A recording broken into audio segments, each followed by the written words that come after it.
नमस्कार विद्यार्थी मित्रांनो, मी डॉक्टर संजय पगार, सहयोगी प्राध्यापक भूगोल विभाग. आज मी आपल्या सर्वांचं मराठा विद्याप्रसारक समाजाचे KRT arts, BH commerce and AM science, popularly known as KTHM college Nashik यातर्फे आजच्या ऑनलाईन व्हिडिओ लेक्चर मध्ये पुन्हा एकदा सहर्ष स्वागत करतो. विद्यार्थी मित्रांनो, आज आपण SYBA या वर्गासाठी जो सक्तीचा विषय आहे पर्यावरण जाणीव जागृती, ज्यालाच आपण a course in environmental awareness असं म्हणतो. विद्यार्थी मित्रांनो, मागील काही तासांमध्ये आपण या विषयाचं प्रकरण क्रमांक 2 हे सुरू केलं आहे आणि या तासाला आपण या विषयामध्ये जे प्रकरण क्रमांक 2 आहे त्याचे जे इतर जे उपमुद्दे आहेत या संदर्भामध्ये आपण आज चर्चा करणार आहोत. विद्यार्थी मित्रांनो, या प्रकरणामध्ये आजचं हे व्याख्यान क्रमांक 4 आहे. याच्यामध्ये प्रकरण क्रमांक 2 जे आहे नैसर्गिक संपदा किंवा त्याला आपण संसाधने असं म्हणतो, याच्यामध्ये विशेषतः अत्यंत महत्वाचा जो घटक आहे जंगल संपदा किंवा त्याला वन संपदा असं म्हणतो, फॉरेस्ट रिसोर्सेस. हा जरा टॉपिक हा उपमुद्दा थोडा सविस्तर आहे, त्याचे उपमुद्दे अनेक आहेत आणि म्हणून आपल्याला हे प्रकरण या प्रकरणातील हा उपघटक आजच्या तासाला भाग क्रमांक 1 आणि पुढच्या तासाला भाग क्रमांक 2 मध्ये चर्चा करणार आहोत. विद्यार्थी मित्रांनो, याच्यामध्ये वनसंपदेचे जे उपघटक आहे त्याच्यामध्ये काय काय आहे हे आपण सुरुवातीला बघूया. पहिलं आहे अरण्य कशाला म्हणतात, अरण्याची व्याख्या आपल्याला समजून घ्यायची. त्याच्यानंतर अरण्य एक साधन संपदा की अरण्याला आपण साधन संपदा का म्हणतो हे आपण स्पष्टीकरण लक्षात घ्यायचं आहे. त्याच्यानंतर अरण्यांचे किंवा वनांचे पर्यावरणीय महत्व काय आहे, नंतर आर्थिक महत्व काय आहेत. पर्यावरणीय महत्व म्हणजे काय की जे उपयोग जे फायदे आपल्याला अप्रत्यक्षपणे पर्यावरणाद्वारे होतात त्याला म्हणायचं पर्यावरणीय महत्व, आणि जे फायदे आपल्याला प्रत्यक्षपणे डायरेक्टली झाडांमुळे अरण्यांमुळे आपल्याला होतात ते म्हणजे आर्थिक महत्व, की ज्यापासून आपल्याला उत्पादन मिळतो, पैसा मिळतो, फायदा होतो, त्याला आपण म्हणायचं पर्यावरणाचे अरण्याचे आर्थिक महत्व. त्यानंतर आपण सर्वात महत्वाचं निर्वनीकरण हे सर्वात महत्वाचं आहे. निर्वनीकरणामुळेच ज्याला आपण वृक्षतोड म्हणतो होत असते, त्याचा अर्थ काय आहे, अशी कोणती कारण आहेत की ज्यामुळे वन तोडल्या जातात, अरण्य तोड होते, त्याचे परिणाम काय आहेत हे आपण बघणार आहोत. आणि यानंतर याच्यामध्येच आपल्याला वन संवर्धन कशाला म्हणतात आणि वन संवर्धन करण्यामध्ये आपण कशा प्रकारे कार्य करू शकतो, समाज कशा प्रकारे सहभाग घेऊ शकतो, शासन कशा प्रकारे कार्य करू शकतो हे आपण सविस्तर पाहणार आहोत. आणि या प्रकारामध्ये शेवटचा अत्यंत महत्वाचा मुद्दा आहे की ज्याला आपण मी आत्ताच सांगितलं वन संवर्धन, याची आपण चर्चा करणार आहोत. विद्यार्थी मित्रांनो, चला तर मग आपण सुरुवात करूया. अरण्य कशाला म्हणतात. अरण्याच्या वेगवेगळ्या व्याख्या आहेत. यामध्ये आजच्या तासाला आपण फक्त संदर्भ म्हणून 3 प्रमुख व्याख्या या ठिकाणी मी तुम्हाला स्पष्ट करून सांगतो. या प्रत्येक व्याख्येमध्ये जर तुम्ही सूक्ष्मपणे निरीक्षण केलं, ऐकलं, तर तुमच्या लक्षात येईल की ही व्याख्या ज्या वेळेला आपण सुरुवातीला आपल्याला त्याच्यात काही कमतरता वाटते, ही व्याख्या परिपूर्ण वाटत नाही, पण आपण या 2-3 व्याख्यांचा एकत्रित विचार केला तर तुम्हाला अरण्य कशाला म्हणतात हे विद्यार्थी मित्रांनो सहज समजेल. पहिली व्याख्या आपण बघूया अरण्य संदर्भामध्ये, ती आहे भूपृष्ठावरील विविध वनस्पतींच्या घनदाट आवरणास अरण्य असे म्हणतात. विद्यार्थी मित्रांनो, या व्याख्येमध्ये जर तुम्ही सर्व स्पष्ट भूपृष्ठावरील म्हणजे पृथ्वीच्या पृष्ठभागावरील विविध म्हणजे वेगळ्या प्रकारचे वनस्पती, म्हणजे वेगळ्या प्रकारच्या वनस्पती, याच्यामध्ये 2 गोष्टी महत्वाच्या. झाड जर एक असेल त्या झाडाचे उपप्रकार असेल, आंबा असेल, आंब्याचे वेगळे प्रकार आहेत. आपण त्याला कलमी आंबा म्हणतो, त्या ठिकाणी हापूस आंबा म्हणतो, राजापुरी आंबा म्हणतो. म्हणजे आंबा हे वृक्ष एकच पण त्याचे विविध प्रकारच्या जाती आहेत. अशाच प्रकारे आंबा असेल, लिंब असेल, त्या ठिकाणी चिंच असेल, बोर असेल, पेरू असेल, वड असेल, अजून काय असं भरपूर असेल झाड की आपल्या आजूबाजूचा नजर फिरला तुम्हाला एक मोठी यादी करता येईल त्या ठिकाणी. म्हणून आता या ठिकाणी जे विविध वनस्पती आहेत यांचं घनदाट आवरण असेल तरच, म्हणजे तो प्रदेश त्या ठिकाणी झाडं ही एकदम जवळजवळ वाढली असेल तरच, घनदाट प्रकारचं स्वरूप त्या झाडांचं असेल तरच आपण त्या आवरणाला, त्या झाडांच्या आवरणाला आपण अरण्य किंवा वन असं म्हणतो. ही झाली पहिली व्याख्या. दुसरी व्याख्या अजून विस्तृत आहे विद्यार्थी मित्रांनो.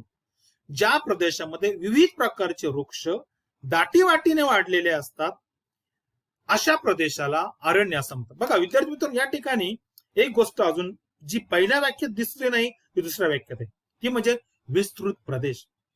पहिल्या याच्यामध्ये आपल्याला विविध प्रकारच्या वनस्पती बघितल्या, घनदाट बघितलं. इथं बघा विविध प्रकारचे वृक्ष आलंच, वनस्पती म्हणजेच वृक्ष, घनदाट म्हणजे दाटी वाटीने. पण या व्याख्येमध्ये विद्यार्थी मित्रांनो एक शब्द ऍड झाला, तो म्हणजे विस्तृत क्षेत्र. आणि म्हणून जर एखाद्या प्रदेशामध्ये विविध प्रकारचे वृक्ष दाटी वाटीने वाढलेले असेल, विस्तृत प्रदेश त्यांचा असेल, विस्तृत प्रदेश त्यांनी व्यापला असेल, तर अशा घनदाट वृक्ष प्रदेशाला आपण अरण्य किंवा वन असं म्हणतो. ही झाली दुसरी व्याख्या.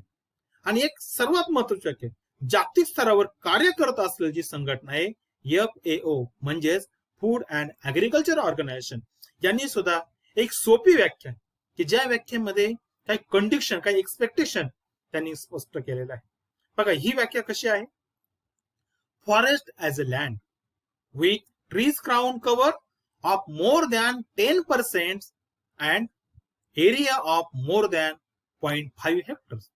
आता बघा की अरण्य म्हणजे अशी जमीन, असा प्रदेश की ज्या ठिकाणी त्या भूक्षेत्रामध्ये ते जे भौगोलिक क्षेत्र असेल त्याच्यामध्ये एकूण क्षेत्रापेक्षा 10% क्षेत्र हे अरण्याखाली असेल. किंवा अजून एक सांगितलंय की 0.5 हेक्टर पेक्षा जर ते क्षेत्र अधिक असेल, त्या ठिकाणी घनदाट पद्धतीने झाडं वाढली असेल, विविध प्रकारचे वृक्ष, विविध प्रकारच्या जातीचे वृक्ष आढळले, एकत्रित आढळले असेल, तर त्या प्रदेशाला म्हणायचं अरण्य.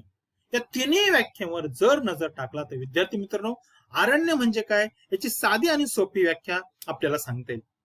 अरण्य म्हणजे असा प्रदेश की ज्या प्रदेशामध्ये विविध जातीचे, विविध प्रकारचे वृक्ष घनदाट पद्धतीने वाढलेले, जर ते विस्तृत प्रदेशात असेल तरच त्या झाडांनी व्यापलेल्या किंवा झाडाने व्यापलेल्या त्या भूप्रदेशाला आपण वने किंवा अरण्य असं म्हणतो. म्हणून ही व्याख्या अत्यंत महत्वाची आहे.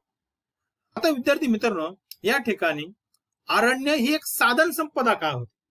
आता विद्यार्थी मित्रांनो, ज्या वेळेला आपण साधन संपदा म्हणतो, आपण साधन संपदेची व्याख्या बघितली आहे की साधन संपदा म्हणजे काय, की निसर्गातील असा पदार्थ, अशी वस्तू की ज्यामध्ये मानवाची गरज पूर्ण करण्याची क्षमता असेल.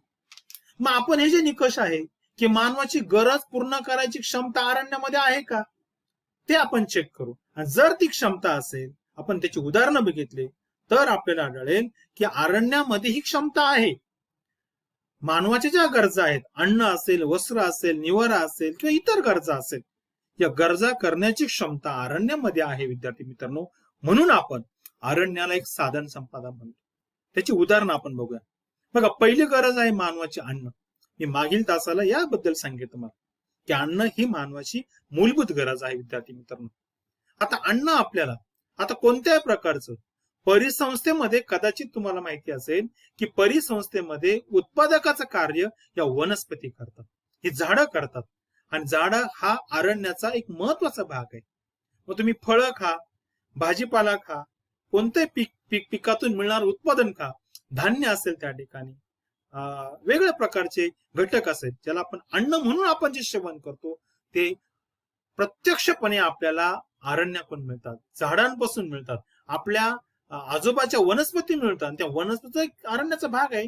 म्हणून अन्न ही गरज पूर्ण करायची क्षमता या अरण्यामध्ये आहे. म्हणून आपण अरण्याला साधन संपदा म्हणतो. दुसरी गरज आहे मानवाची, ती म्हणजे कपडे, वस्त्र. आपण लज्जा रक्षणासाठी वस्त्र वापरतो. विद्यार्थी मित्रांनो, आपण ही मानवाची मूलभूत गरज आहे. आणि वस्त्र तयार करण्यासाठी, कोणत्याही प्रकारचे वस्त्र तयार करताना आपण मोठ्या प्रमाणामध्ये अरण्याचा भाग, मग एखाद्या झाडाचा पाला असेल, एखाद्या झाडाचा त्या ठिकाणी रस असेल, ज्याला आपण चीक म्हणतो, त्या ठिकाणी प्रत्यक्ष वापर करत असतो. आपण आता कापसाचं झाड आहे, कापसाच्या झाडापासून जो कापूस मिळतो, त्या कापसाचा वापर आपण विद्यार्थी मित्रांनो कापड तयार करण्यासाठी वापरतो. आणि ते कापडापासून आपण ड्रेस शिवतो, कपडे शिवतो, वस्त्र शिवतो, ते टाकतो त्या ठिकाणी. काही की झाड आहे, त्यांच्यापासून वेगवेगळ्या प्रकारचे जे आपल्याला पदार्थ मिळतात, त्या पदार्थांचा वापर आपण धागे तयार करण्यासाठी करत असतो. रेशीम असेल, रेशीम तयार करण्यासाठी सुद्धा आपण झाडांचा आपण वापर करत असतो. आणि म्हणून वस्त्र ही गरज पूर्ण करताना आपण विद्यार्थी मित्रांनो आपल्याला प्रत्यक्षपणे झाडांचा एखादं पीक असेल, झाडापासून मिळणारं एखादं उत्पादन असेल, त्याचा वापर आपण करतो त्या ठिकाणी, म्हणून हे एक महत्वाचं आहे. तिसरं आहे निवारा. विद्यार्थी मित्रांनो, निवारा हे महत्वाचं आहे की आपल्याला वातावरणातील विविध प्रकारच्या घटकांपासून रक्षण करण्यासाठी सुरक्षा म्हणून आपण घरांचा वापर करतो. वेगवेगळ्या प्रकारची घरं असेल. आज जरी आपण विद्यार्थी मित्रांनो जर वेगवेगळ्या प्रकारची घरं आपण बघतो, पण या घरांमध्ये अलीकडच्या काळामध्ये जर सिमेंटचा वापर वाढला असेल, लोह धातूचा वापर वाढला असेल, फायबरचा वापर वाढला, तरी सुद्धा विद्यार्थी मित्रांनो की आपण प्राचीन काळापासून म्हणजे मानवाचा जन्म झाल्यानंतर आपण गुहेत राहणाऱ्या मानवाचा जर कालखंड आपण सोडला, नंतरच्या काळामध्ये झोपडी असेल किंवा प्राथमिक स्वरूपाची घरं असेल, लाकडाची घरं असेल, इमारती असेल, उतरत्या छपराची घरं असेल, या सर्वांमध्ये आपण दारं असेल, खिडक्या असेल, वरचे आपण ते कौलांसाठी आपण बाटम वापरतो, वेगवेगळ्या प्रकारे आपण लाकडाचा वापर करतो. ही संपूर्ण लाकडं आपल्याला हे जे आहे फर्निचर आपण वापरतो घरामध्ये, याचा संपूर्णपणे निवारा करण्यासाठी जे घरं वापरतो, झोपडी असेल, इमारत असेल, बंगला असेल, याच्यामध्ये आपण झाडातील जे लाकूड वापरतो ते लाकूड आपल्याला विद्यार्थी मित्रांनो अरण्यापासून मिळतात. म्हणून निवारा किंवा घर ही सुद्धा गरज पूर्ण करायला आपल्याला झाडांचा वापर होतो, अरण्याचा वापर होतो. म्हणून हा सुद्धा निकष आपला पूर्ण होतो. म्हणून अरण्याला आपण साधन संपदा म्हणतो. विद्यार्थी मित्रांनो, हे सर्वात महत्वाचं आहे. मी याच्या आधीच्या तासाला सुद्धा हा उल्लेख केलेला आहे की आपल्याला आरोग्य म्हणून आपण वेगवेगळ्या प्रकारच्या मानवाला किंवा इतर प्राण्यांना सुद्धा जे आजार होतात, त्या आजारासाठी जे आपण औषध तयार करतो, त्या औषध आपण प्रत्यक्ष अप्रत्यक्षपणे आपण वनाच्या, झाडांच्या, अरण्याच्या जी वेगवेगळ्या प्रकारची झाड आहेत, त्याचा पाला असेल, त्याची फळं असेल, त्याची फुलं असेल, त्याची साल असेल, त्याचा चीक असेल, याचा वापर करतो. म्हणून प्रत्यक्षपणे जगातील अनेक प्रकारचे जे मेडिसिन तयार केलं जातं, त्यामध्ये झाडांचा प्रचंड प्रमाणामध्ये, अरण्यांचा प्रचंड प्रमाणामध्ये वापर केला जातो. आपल्याला माहिती असेल, हिमालयाच्या क्षेत्रामध्ये जे वन आढळतात किंवा पश्चिम घाटाच्या प्रदेशामध्ये कोकण किनारपट्टीला जे वन आढळतात, यामधून प्रचंड प्रमाणामध्ये वन संकलन व्यवसाय चालतो. आणि या वन संकलन व्यवसायाच्या द्वारे ही जी आहे, मग फुलं असेल, फळं असेल, त्याच्या पानं असेल, त्या साल असेल, चीक असेल, मूळ असेल एखाद्या वनस्पतीचं, एखाद्या झाडाचं, ते वापरलं जातं. म्हणून ही सुद्धा गरज करायला विद्यार्थी मित्रांनो आपल्याला वन, अरण्य हे उपयोगी ठरतात. म्हणून या दृष्टीने सुद्धा वन हे, अरण्य हे एक साधन संपदा आहे. त्यानंतर मानवाच्या इतर गरजा आहेत. द्वितीय स्वरूपाच्या गरजा असेल मानवाच्या, वेगवेगळ्या प्रकारच्या गरजा आपण पूर्ण करतो. वेगवेगळ्या प्रकारचे मानव आर्थिक क्रिया करतो. म्हणजे प्राथमिक प्रकारचं जे क्रिया आहे, विशेषतः मी म्हणतोय त्या ठिकाणी लाकूड तोड ही क्रिया आहे. अलीकडच्या काळामध्ये पर्यावरणामुळे जरी त्याच्यावर थोडंसं नियंत्रण आलं असेल, तरी आजही दक्षिण आफ्रिका सारखा खंड असेल, त्या ठिकाणी आशिया खंडातील काही मागासलेले किंवा ज्याला आपण म्हणूया त्या ठिकाणी अविकसित देश आहेत, अशा ठिकाणी किंवा भारतामध्ये सुद्धा ग्रामीण भागामध्ये अरण्याच्या ठिकाणी विशेषतः आदिवासी जमात जे असतात, जे भटक्या स्वरूपाचं जीवन जगतात, ही लोक आजही लाकूडतोड हा एक प्रमुख व्यवसाय करतात आणि ह्या व्यवसायातून त्यांची उपजीविका चालत असते. म्हणून अशा प्रकारच्या अनेक व्यवसायांना कच्चा माल पुरवण्याचं कार्य, प्रत्यक्ष लाकूडतोड व्यवसाय असेल, वन संकलन व्यवसाय असेल, या सर्व व्यवसायाला साधन संपदा म्हणून अरण्याचा फायदा होतो. ह्या व्यवसाय चालण्यामध्ये अरण्य हे प्रत्यक्षपणे उपयोगी पडतात. म्हणून या सर्वांच्या दृष्टिकोनातून जर आपण बघितलं तर मानवाच्या गरजा पूर्ण करायला अरण्य असेल, वन आपल्याला मदत करतात. म्हणून अरण्य एक साधन संपदा आपण मानतो, वन एक साधन संपदा मानतो. या दृष्टिकोनातून आपण या ठिकाणी बघितलं. आता यानंतर विद्यार्थी मित्रांनो की आपल्याला की अरण्याचं पर्यावरणीय महत्व खूप महत्वाचं आहे. आपण बऱ्याच वेळेला म्हणतो पर्यावरण संवर्धनाचं कार्य, पर्यावरण संतुलनाचं कार्य, परिसंस्था संतुलनाचं कार्य अरण्य करत असतात आणि हे अप्रत्यक्षपणे कार्य होतं. कदाचित तुमच्या नजरेला ते पडत नाही, तुम्हाला त्याची जाणीव होत नाही, परंतु विद्यार्थी मित्रांनो ही जी अरण्य आहेत, ही अरण्य अत्यंत महत्वाची असतात. सर्वात महत्वाचं मी पुढे तर सांगेलच, परंतु आपण जो ऑक्सिजन वापरतो, हे ऑक्सिजन निर्मितीचं कार्य विद्यार्थी मित्रांनो हे अरण्य करत असतात. आपण असेल, इतर सजीव असेल, ज्यांना ऑक्सिजन हा खूप महत्वाचा वायू आहे आणि हे निर्मितीचं कार्य पर्यावरणामध्ये करण्याचं कार्य फक्त आणि फक्त अरण्य करतात, वन करतात, झाडं करतात. म्हणून हे महत्वाचं आहे. म्हणून आपण इतर जे उपयोग आहे याच्यावर आपण चर्चा करूया. आता मी आधीच सांगितलं की हे जे फायदे अप्रत्यक्षपणे आपल्याला मिळतात. पहिला आहे पर्यावरणाचा समतोल. सर्वात महत्वाचं विद्यार्थी मित्रांनो, की वेगळ्या प्रकारे आपण कार्बन डायऑक्साईड मोठ्या प्रमाणामध्ये मानवी क्रियांद्वारे वातावरणामध्ये पसरतो. आणि जर हा कार्बन डायऑक्साईड विद्यार्थी मित्रांनो शोषण्याचं कार्य, हा अतिरिक्त कार्बन डायऑक्साईड जो विविध माध्यमातून मानव आपल्या आर्थिक क्रियातून किंवा वेगळ्या प्रकारातून बाहेर सोडतो, तो संपूर्ण कार्बन डायऑक्साईड शोषून घेण्याचं कार्य विद्यार्थी मित्रांनो झाडं करतात. आणि ते कार्बन डायऑक्साईड शोषून घेतात आणि त्या बदल्यामध्ये ऑक्सिजन वायू बाहेर टाकतात.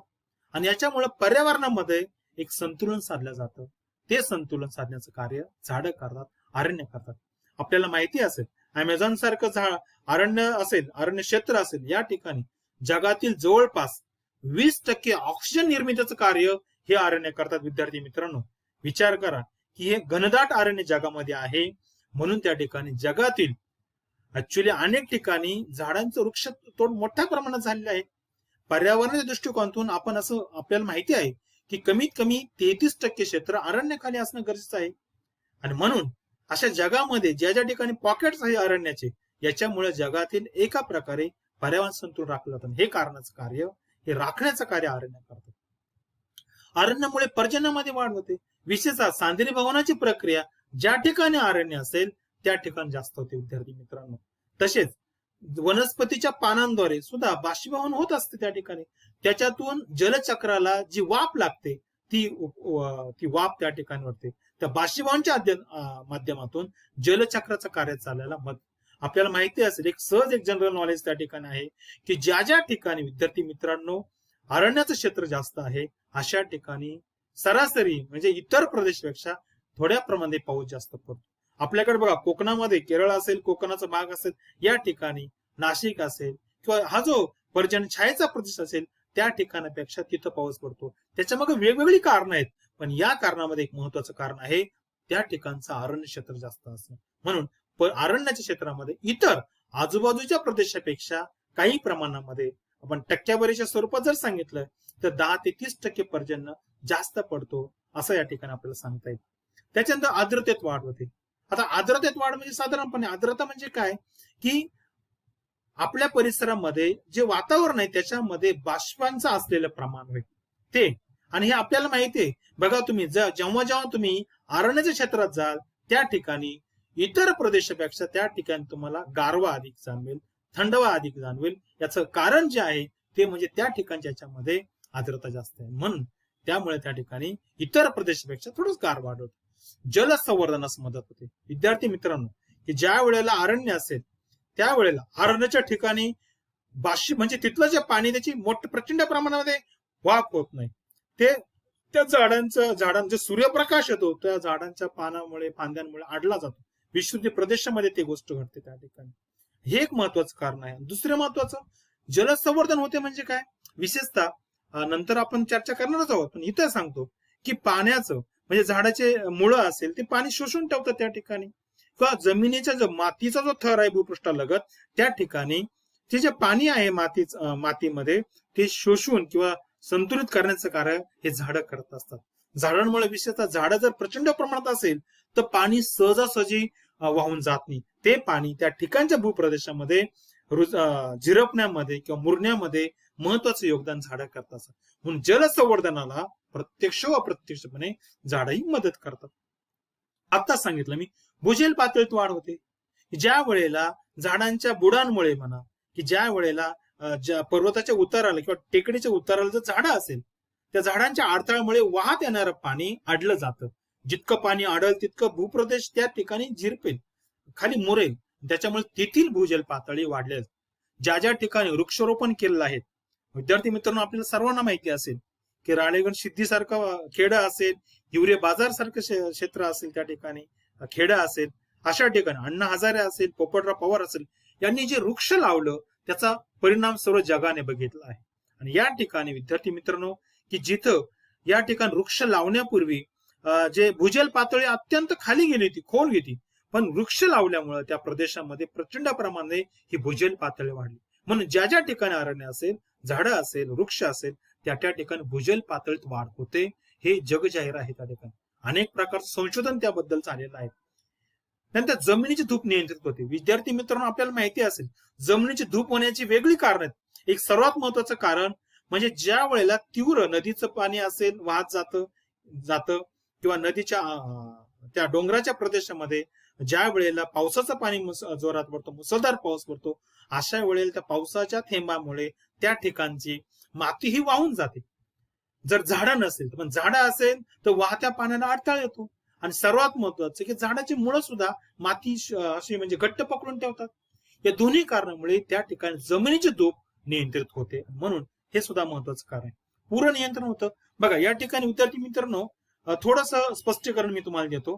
पूर नियंत्रण होतं म्हणजे काय, की विद्यार्थी मित्रांनो, जगामध्ये ज्या ज्या वेळेला मृदेची धूप जास्त होते, जमिनीची धूप जास्त होते, त्यावेळेला ते जे धुळीचे कण आहे ते वाहत्या पाण्याबरोबर नदी पात्रात जातात.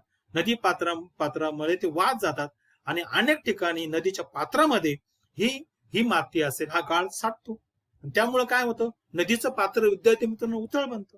जी धरणं आहेत, गंगापूर धरण असेल, कोयना धरण असेल किंवा जायकवाडी असेल, या अनेक धरणामध्ये मेरी किंवा इतर संस्थांनी जे संशोधन केलं त्यांनी असं सांगितलं आहे की साधारणपणे 10 ते 27% या ठिकाणी प्रचंड गाळ साचलेला आहे. ज्यावेळी विद्यार्थी मित्रांनो असं धुपेमुळे, जमिनीची धूप झाल्यामुळं हा जो गाळ नदी पात्रात साचतो, त्याच्यामुळं नदीच्या पात्रामध्ये त्या पात्राची पाणी शोषण म्हणजे पाणी सामावून घेण्याची क्षमता कमी होते. आणि मग अशा वेळेला थोडं जरी पाणी आलं, पावसाचं पाणी आलं, तर त्या नदीच्या काठाच्या दोन्ही बाजूला पसरतं आणि पूर येतो. पण मात्र विद्यार्थी मित्रांनो, जर जमिनीची धूपच नियंत्रित झाली, डोंगर उतार असेल किंवा कोणत्या ठिकाणी, तर विद्यार्थी मित्रांनो या वाहत्या पाण्याबरोबर हे धुलीकण असेल, गाळ असेल, हा वाहून जाणार नाही. मग परिणामी नदीचं पात्र लवकर भरणार नाही, गाळ साचणार नाही, नदीचं पात्र खोल राहील. मग अशा वेळेला त्या नदीच्या पात्रामध्ये जरी पावसाचं पाणी अतिरिक्त आलं तरी ते सहज वाहून जाऊ शकतं. म्हणून अप्रत्यक्षपणे नियंत्रण करण्याचं, पूर नियंत्रण करण्याचं कार्य करतात. मृदेच्या सुपीकतेत वाढ होते. विद्यार्थी मित्रांनो, मृदेची सुपीकता ही त्यामध्ये असलेल्या सेंद्रिय पदार्थावर अवलंबून असते. सेंद्रिय पदार्थाची टक्केवारी किती आहे, कार्बनचं प्रमाण किती आहे, आणि या सेंद्रिय पदार्थाच्या निर्मितीमध्ये विद्यार्थी मित्रांनो, झाडाचा पाला असेल, पाचोळा असेल, फुलं असेल, फळं असेल, फांद्या असेल, हे जे पडतं सडतं त्या ठिकाणी, त्याच्यापासून सेंद्रिय पदार्थ तयार होतात. आणि हे सेंद्रिय पदार्थामुळे ज्या वेळेला मृदेच मिसळतात त्यावेळेला त्याची सुपीकता वाढते आणि त्याच्यामुळे उत्पादन वाढतं. म्हणून एक सर्व महत्वाचं वन्य पशु पक्ष्यांचे संरक्षण. हे वन्य पशु पक्ष्यांचे संरक्षण करण्याचं कार्य विद्यार्थी मित्रांनो जर करत असेल तर हे झाडं करतात. कारण झाडांमुळे, अरण्यामुळे त्या ठिकाणी विविध प्रकारचे मग हिंस्र प्राणी असेल किंवा पाळीव इतर प्राणी असेल, पक्षी असेल, हे प्रचंड प्रमाणात राहतात. अभयारण्य असेल, कोणते राष्ट्रीय उद्यान असेल, यामध्ये विद्यार्थी मित्रांनो तुम्हाला हे कळून येईल की ज्या ठिकाणी अरण्य असेल अशा ठिकाणी यांची संख्या जास्त असते. वाळवंटीकरणाची प्रक्रिया नियंत्रित होते. विद्यार्थी मित्रांनो, ज्या वेळेला प्रचंड प्रमाणात वारा वाहते त्याच्यामुळे वाळूचे कण आणतो, पण झाडं जर असेल तर झाडांच्या अडथळ्यामुळे ते वाळूचे कण तिथंच आणले जातात. जर झाडं नसेल तर ही वाळूचे कण पुढच्या प्रदेशामध्ये वाहत जातात आणि त्या ठिकाणी ते साचून वाळवंटीकरण होतं. म्हणून हे नियंत्रित करण्यासाठी सुद्धा विशेषतः याचं तुम्हाला लक्ष जर असेल तर आपलं पंजाब आणि हरियाणा असेल अशा ठिकाणी वायूकडून येणाऱ्या वाळूचं संचन होऊन त्या ठिकाणी वाळवंटीकरणाची प्रक्रिया झालेली आहे. परंतु पुढे ज्या ज्या ठिकाणी अरण्य आहेत त्या ठिकाणी नियंत्रित झालेले आहेत. प्रदूषण नियंत्रण करण्याचं कार्य असेल कमी करतं. हवा प्रदूषण असेल त्या ठिकाणी, जल प्रदूषण असेल किंवा ध्वनी प्रदूषण, या सर्वांचं नियंत्रण करण्याचं कार्य विद्यार्थी मित्रांनो अरण्य करत असतात. ध्वनीच्या ज्या लहरी आहे त्या लहरी ब्रेक करायचं कार्य झाडं करत असतात. त्याच्यानंतर मी आत्ताच सांगितलं की वातावरणातील कार्बन डायऑक्साईड शोषून ठेवण्याचं कार्य करतात. म्हणजे एका प्रकारे पर्यावरण शुद्ध करण्याचं कार्य झाडं करत असतात. आणि म्हणून कोणत्या प्रकारचं प्रदूषण असेल हे प्रदूषण कमी करण्यामध्ये प्रत्यक्ष अप्रत्यक्षरित्या झाडं हे मदत करत असतात. विद्यार्थी मित्रांनो, त्याच्यानंतर आर्थिक महत्वाबद्दल बोलूया की वनसंपदेमुळे मानवाला प्रत्यक्षपणे अनेक वर्गात खाद्यपदार्थ म्हणजेच अन्न, वस्त्र, औषधी पदार्थ तयार करतो आपण. ते विकून आपल्याला आर्थिक मूल्य मिळतं. डिंक असेल, लाख असेल, टॅनिक असेल, टर्पंटाइन असेल, हे आपण वृक्षापासून मिळवतो. वनसंकलनाद्वारे या गोष्टी मिळवतो. तेही आपल्याला त्याच्यापासून परत अनेक प्रकारचे वस्तू तयार करतात येतं आपल्याला. का डिंकापासून आपण वेगवेगळ्या प्रकारचे पदार्थ तयार करतो, लाखापासून, या सर्वांपासून करतो.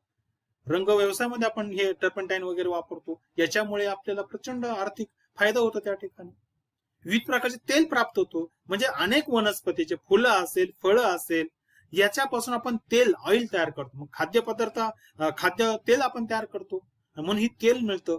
तेल तयार केल्यानंतर ते विकल्यानंतर आपला आर्थिक फायदा होतो. आपण स्वतःला स्वयंपाकासाठीच वापरतो, पण बाजारपेठेत विकल्यामुळे त्याचाही आर्थिक फायदा होतो. अनेक उद्योगांना, अनेक वन आधारित उद्योगधंदे आहेत. या वन आधारित उद्योगधंद्यांना कच्चा माल पुरवण्याचं कार्य, मग त्या वनांचा पाला असेल, पालापाचोळा असेल, फळं असेल, फुलं असेल, मूळ असेल, किंवा त्या ठिकाणी झाडाचं लाकूड असेल, या सर्वांचा वापर विद्यार्थी मित्रांनो फर्निचर सारखे व्यवसाय असेल किंवा इतर जे व्यवसाय असेल, खेळाचं साहित्य बनवण्याचे व्यवसाय असेल, यांना कच्चा माल पुरवण्याचं कार्य हे अरण्य करत असतात. मी आत्ताच बोललो, फर्निचर असेल, बांधकाम व्यवसाय असेल, त्या ठिकाणी आता सांगितलं की आपण ज्या वेळेला इमारत असेल, घरं झोपड्या बांधण्यासाठी बांधकाम क्षेत्रामध्ये याचा आपण वापर करतो. फर्निचरचा आज तर घरामध्ये, विशेषतः शहरी भागामध्ये, विकसित देशामध्ये प्रचंड प्रमाणात फर्निचर केलं जातं. हे फर्निचर सागाचा लाकडासारखा लाकडाचा प्रचंड प्रमाणात याचा वापर केला जातो आणि त्या लाकडाला याच्यामुळे जागतिक स्तरावर मागणी जास्त आहे. खेळाचं साहित्य असेल, मग वेगवेगळ्या प्रकारचे, म्हणजे बॅट असेल, त्या ठिकाणी रॅकेट असेल, किंवा आपण टेनिस वापरण्यासाठी करतो, किंवा वेगवेगळ्या प्रकारचे स्टंप असेल, हॉकीची स्टिक असेल, किंवा वेगवेगळ्या प्रकारचे खेळाचे साहित्य तयार करायला विद्यार्थी मित्रांनो आपण लाकडाचा वापर करतो. ते लाकूड आपल्याला वनांपासून मिळतं, अरण्यापासून. जहाज बांधणीसारखे व्यवसाय असेल, रेल्वेचे स्लीपर तयार करायचं असेल, कागद निर्मिती करायची असेल, लगदा तयार करायचं असेल, पुस्तक असेल, न्यूजपेपर असेल, या सर्वांची निर्मितीसाठी आपण प्रत्यक्षपणे विद्यार्थी मित्रांनो या सर्व व्यवसायामध्ये याची सर्वांची निर्मिती करण्यामध्ये आपण वनांचा किंवा अरण्यापासून जे लाकूड निर्माण होतो त्याचा वापर करतो. रेल्वे स्लीपरचं मी सांगितलं. शेतीची अवजारे, जरी आजही विद्यार्थी मित्रांनो ट्रॅक्टर असेल, हार्वेस्टर असेल, किंवा लोखंडी नांगर असेल, वखर असेल, पापर असेल, तरी सुद्धा आजही ग्रामीण भागामध्ये, तसेच अविकसित देशामध्ये आजही शेतीचा अवजार तयार करण्यासाठी लाकडाचा वापर केला जातो. म्हणून हे सुद्धा अत्यंत महत्वाचं आहे. आगपेट्या असेल, कृत्रिम धागा तयार करण्यासाठी, तंतुमय वनस्पतीपासून दोर तयार करण्यासाठी, मी आधी सांगितलं त्याप्रमाणे परत एकदा सांगतो की वस्त्र तयार करण्यासाठी प्रत्यक्ष व अप्रत्यक्षपणे आपण या ठिकाणी झाडांच्या वेगळ्या घटकांचा वापर करतो. म्हणून हा सुद्धा एक आर्थिक फायदा होतो.